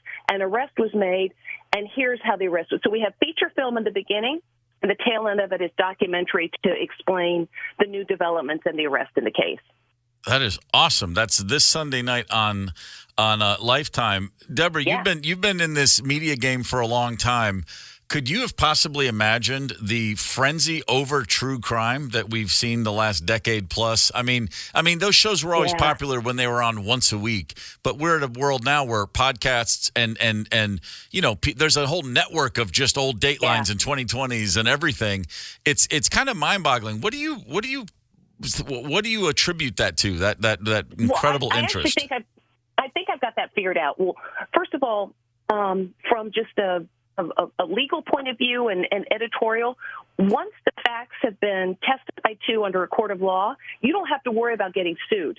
This is legally admissible evidence, so you can use that to tell your story. So that kind of gives you a little bit of a pass. But the bigger thing is, true crime is like riding a roller coaster. You go up the hill on the roller coaster, and it's kind of slow. The story is building. We tell you there might be some dramatic music in the background. Then you get to the top of the hill, and it pauses for a second. Maybe it kind of jerks a little bit, kind of wake you up like something's about to happen. And the next thing you know, you go flying down the hill, and editorially the same thing happens in a true crime story. All of a sudden you find out that, holy smokes, it was Rex Heuermann, they say, the mild-mannered architect who commutes every day from Long Island. This is the guy who was calling up call girls and having sex with them and then killing them. That's what the prosecutors say. That's what the arrest is. Holy smokes, that's a thrill. And I think that's why people listen to the podcast and watch the movies, and we hope tune in on Sunday at 7 and watch this one. Boy, mild-mannered architects around the world are pissed at this guy right now. Like, come on, I'm just going about my business. Now everyone's looking at me sideways. We're talking with Deborah Norville. We're talking with Deborah Norville on the KQ Morning Show.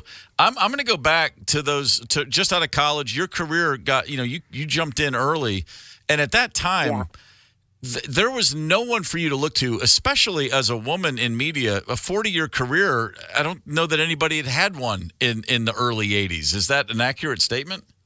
Well, nobody's been doing it for that long, that's for sure. But there were definitely role models. I mean, Barbara Walters was there, Leslie Stahl. There was a woman who did the news called Nancy Dickerson. Actually, her son is John Dickerson at CBS News, and I remember seeing her doing the 12 o'clock 5-minute news update. So there were a few women out there, but I think for everyone, whatever your career is, you try to see if there's someone, but everybody's life is different, and you just got to sort of trust yourself and put one foot in front of the next and try to make the best decisions for you. And sometimes that's hard because the world may be saying, oh, you need to be doing this, but you're like, no, it's not right for me. Like when I left CBS News and went to Inside Edition, there was actually one newspaper reporter who said I was trading my credibility. And the old me would have gone into the fetal position, like, oh, well, they're being mean to me. And they're like, no, the new me was like, I never knew my credibility had to do with having a peacock or an eyeball on my paycheck. I think my credibility is because of what I do and how I do it. Right. And I'm still here and that guy's not, so I'll take it. Bravo. Yeah, no kidding right there. I think early on, it's probably safe to say you were not just focusing on being on camera and being the talking head. You were looking behind and realizing that there's a lot of creativity that other people aren't aware of. But, you were always producing. You were always mixing into things. Like you're the executive producer of this movie we're talking about. I don't know if I actually made that clear. You've always recognized there's a whole lot more to this game than just being in front of the camera. Well, especially, if you want to get to continue to play the game for a while. I think it's important in every line of work, whether it's, broadcasting or sales or, technology. You need to have a lot of skills. I think the one thing we've all figured out, COVID, you had to learn how to pivot. We all had to learn how to do Zooms and work remotely and make it look good, even if we were kind of holding it together with spit and baling wire. That's success in life. You have to be nimble. You have to think, okay, what are my skills? Not that, I can talk on TV, but what are my skills? Okay, I can, and we all have different ones. Take different bits of information, find new things that fit together with that information. Whatever your skills are, the more you can see that you've got lots of them, the more options you will have. I have always told myself if things went really south in the broadcasting business and what am I going to do to bring in money? So I can sew anything. If you need a slipcover done, if you need drapes done, I can take in sewing. And you laugh, but Steve, that would be one of my backup plans. It's important to have a backup plan. Well, the Deborah Norville collection, let's get into it. Knit and crochet enthusiast, you're not kidding around. This is something you take very seriously. My mother, Imelda, a knitter of thousands of baby blankets over the years. I would be remiss if we didn't discuss this. Because maybe that answers my question. What do you do to unwind? Yeah, I'm a crafty person. I really think that my mental health is always enhanced when I'm doing something creative, whether it's knitting or crocheting. Or recently, my son got married, and the wedding was at our house, so I was doing a lot of the flowers and that kind of stuff. And I've fallen in love with graphic design, and there's this awesome program called Canva where you can pay extra money and get even more features, but you can do beautiful invitations and table cards. And anyway, so for me, it's about being creative in any number of ways. Anybody listening is going, I didn't know I had enough time in the day, but was like 4 different lives she just described. Norville over there letting us know that there's more minutes than we knew in an hour.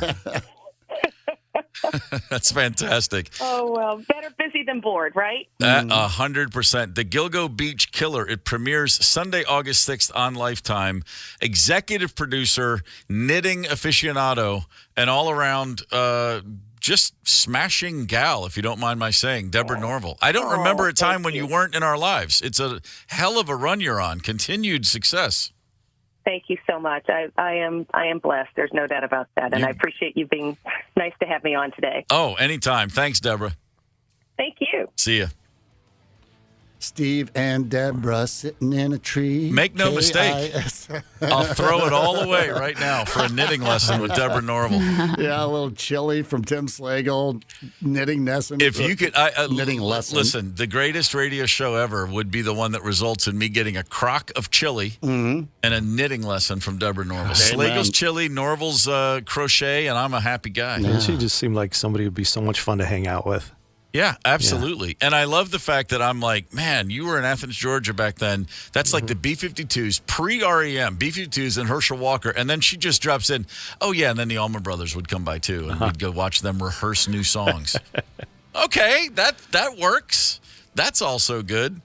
It's funny that she mentioned that. Remember, because we said before the show today, Zepp and I were talking, when she left, like the big network news to go to Inside Edition, everybody thought it was crazy. Right. Like, wait a minute, you're on the Today Show, you're on the CBS Evening News, what are you doing? Yeah. And then, of course, everybody forgets to look at the credits, and it's Inside Edition, executive producer as well as host. Right. Yeah, she's got the game. She's got the long game going from day one. Man, she gets these things, too. To take a movie, The Long Island Serial Killer, about an unsolved crime, really the story about the mom trying to find justice and her daughter's killer, to find that movie, pull it out and say, hey, we need to re-edit this, we've got it, and get it on so quickly, just a few weeks after the arrest.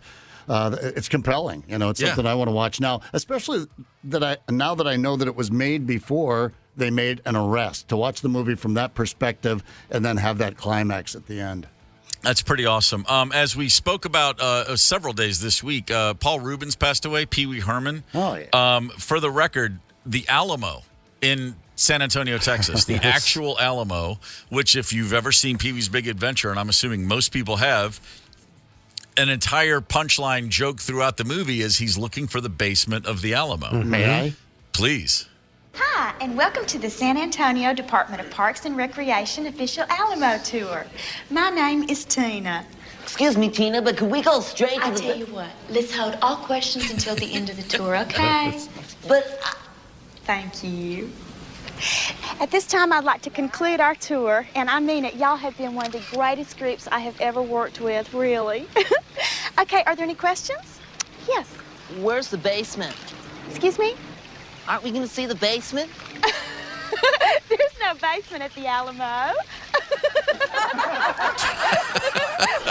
Remember, because the who was it? The old gypsy lady told him that his lost bike was in the basement of the Alamo. Jan Hooks of Saturday Night Live. Oh, yeah. Yeah, one of the great performances. Well, this week, the Alamo posted on their official socials, since 1985, not a day has passed without visitors consistently inquiring about the location of the basement of the Alamo. Awesome. This tradition owes its origins to the comedic acting of Mr. Paul Reubens from the movie Pee-wee's Big Adventure. We are immensely grateful for his unforgettable contribution to Alamo pop culture. That's a lovely sentiment, and you know every tour guide at the Alamo is like, oh, here it comes again. Right. I mean, as much as they enjoy it, they're like, can we get on? I mean, but you know what?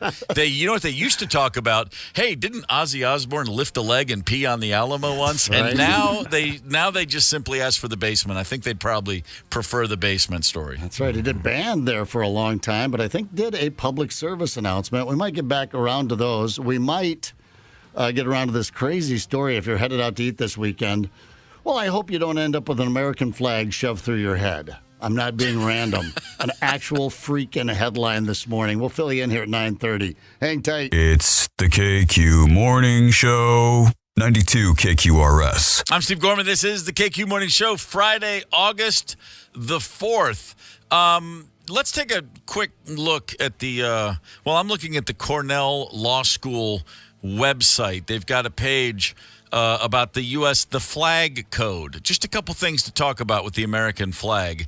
There is a code, and it's just a protocol, if you will. There's one, and you've probably seen some of this stuff referenced in the past. Things like the flag should never touch anything beneath it, such as the ground, the floor, water, or merchandise. The flag should never be carried flat or horizontally, but always aloft and free. The flag should never be used as wearing apparel, bedding, or drapery. And the list goes on. There's just ways to properly show respect for the flag, for the stars and stripes at all times. The flag code is something probably worth taking a look at. We've all violated it countless times without realizing we were doing so. So it's a nice thing to check out. What I didn't see listed on the flag code, and Zepp, you served honorably. You can tell me maybe I'm missing this. I don't see anywhere where it says don't try to kill somebody with the flag. Maybe in a combat situation. Okay, that Civil probably War, applies. But how about this? How about in battlefield. the parking lot of a fast food restaurant? No, definitely no. Okay, cool. No, don't do it. Don't do it. Apparently a guy named Clinton Collins in Tulsa, Oklahoma, did not pay much attention to the code. Correct me if I'm wrong, Zepp. Yeah. Stabbed a man with a flag? He rammed it through his freaking head, and here they really don't. The story is so fresh this morning, they don't really have a motive. The police haven't said what led to the escalation here, how this Clinton Collins ended up ramming the American flag. By the way, with the flag still attached. In fact, they had to cut the flagpole to get this victim into the van or into the ambulance. America. Flagpole with flag attached through someone's head who did not die. No, but he's going to lose an eye. But here it said the pole entered the victim's head beneath his jaw and exited the other side of his cranium near his right temple. He was impaled. Yeah, he's going to lose an eye. Let me tell you something. That is a ringing endorsement for the power of the U.S. flag. You can cram it through someone's head and they won't kill. It'll keep them alive. Just had one of those pointy tops. You know how the flags sometimes do. Now, listen, this is an absolutely true story. I've seen a fight in a Sonic parking lot before.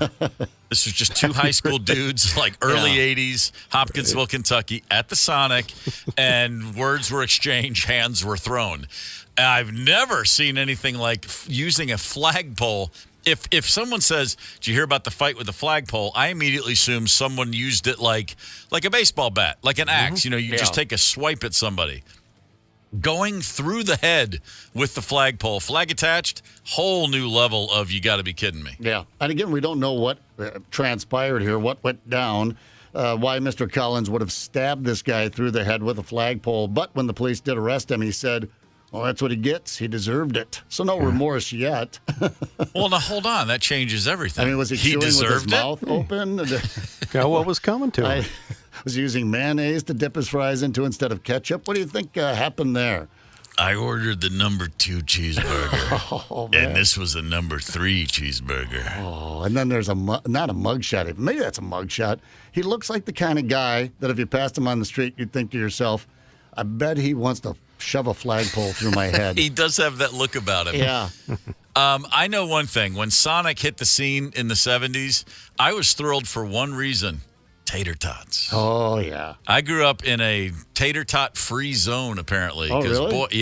They weren't in the house, didn't know any restaurants that served them. I'd be at a friend's house every now and again and see tater tots, and I'd have to, keep it on the down low that I wanted to eat the whole bowl. Oh, tots. Oh, God, tater tots. Yeah, I love me some tots. And Sonic had them, and I was happy about it. Tell you what, Woolsey School District, I don't know who was in charge of that deal back then, but they came up. We had tater tots at school all the time, 3 days a week. Man. It was the greatest. Yeah, still love them. Still take the tater tot option every time if it's available. Every time, always, no question about it. And it's still something that makes me feel pretty special. I'll tell you what, if I order tater tots and I take that option, and someone brings me out those damn curly fries, I'm reaching for a flagpole. Someone's getting a flagpole.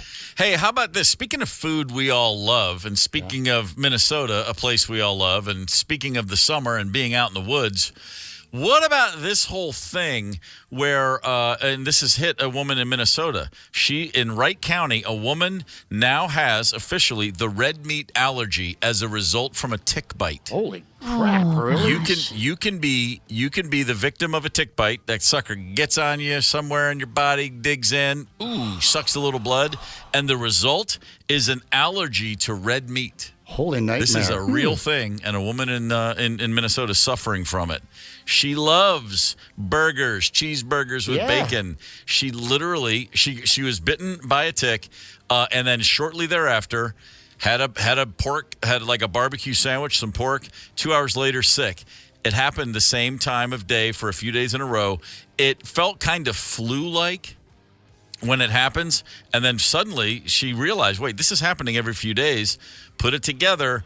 Every time I have any red meat, within a couple hours, I am absolutely sick to my stomach. The temperature fluctuations, nausea.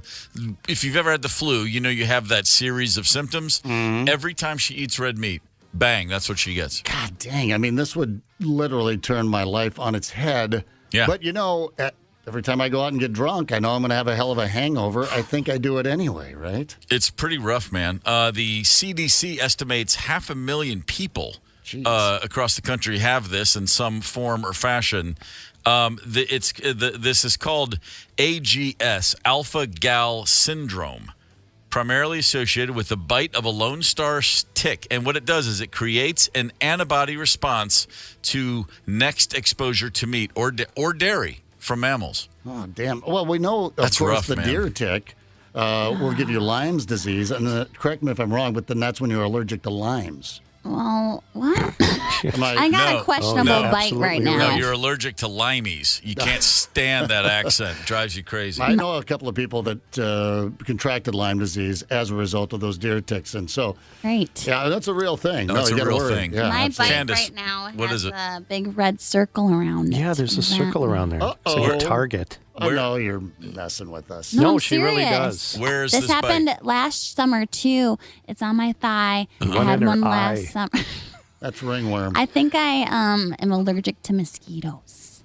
I think everybody is. That's why we all have the exact same reaction, right? Well, mine doesn't look like yours. Oh, really? Maybe it's something else. Maybe it's from the guy I hung out with last Oh, week. geez. Just kidding. I don't hang out with guys. How long has this been going on? Like 4 days. Does it hurt? Okay. I went roller skating 4 days ago and then woke up with this bite. Is it pussy? No, it kind of looks like there's like a little white head on it though. Talking text line. Let her know. Yeah, really. Anybody well, want to weigh in with that? I mean, it's kind of a do. gross thing. Do you want to talk about pinworms next? I just want to eat meat. Well, so far that's not been problematic, though, right? No. You're not sick after you eat red meat. No. Okay, well, good. Well, then this is probably not a tick, as you said, probably just a mosquito. Yeah. A strong reaction to the mosquito. Yeah, malaria. It can make you delirious. Oh my God. I tell you one thing, man. Malaria will totally get in the way of a good summer weekend. I bet it will. Stop it. What is that? What is that? That's Candace's reaction to her bite. I was imitating my Norwegian grandma, and he recorded it. He records everything. The other day he was playing me like air guitaring. I save stuff. Yeah, you do. You sneaky bugger. Now he's got Steve doing it. Yep. Yes, sir. Yes, sir. That's really unfair. Yeah. One of these days, if I knew how to operate a single piece of equipment in the studio, I'd pay you back, Tony Lee. Luckily for you, all I understand is mic on, mic off. All right. I'm Steve Gorman. Jeez, man, come on. I was a child. I'm trying to get excited for the weekend ahead, and now I'm worried that every word I've said since I entered this building in January, you've got on a master file somewhere. I'm Steve Gorman. With such authority, too. Well, I mean, it's true. I am. Jeez, Pete. That's fantastic. Yeah. So what were you actually saying there? Were you ordering a lutka fish or lefse fish? What's it called? No, I was trying to remember what she used to say, because she'd say, Ishtamaya something something. Ishtamaya. Is that Norwegian, Swedish, or? Norwegian and some sort of saying. Yeah. I don't know. Ishtameda. Yeah, Meda something. Ishtameda best. Smell my belly button. I think that's what that. You're welcome. There we go. Let's clock tick. Okay, so Zepp and Candace and I are actually already gone from the building. Yeah. What you're hearing now is a recording Tony edited together a lot of words I've said over the last 9 months, and he makes it sound like I'm talking in real life. Oh, Lord. I am now officially paranoid about being on this microphone. Thank you, Tony. That's great. How about this? Okay, this is real me again. Why don't we look back? How about a history lesson? Yeah. Sports go sports. And music history. Okay, Steve.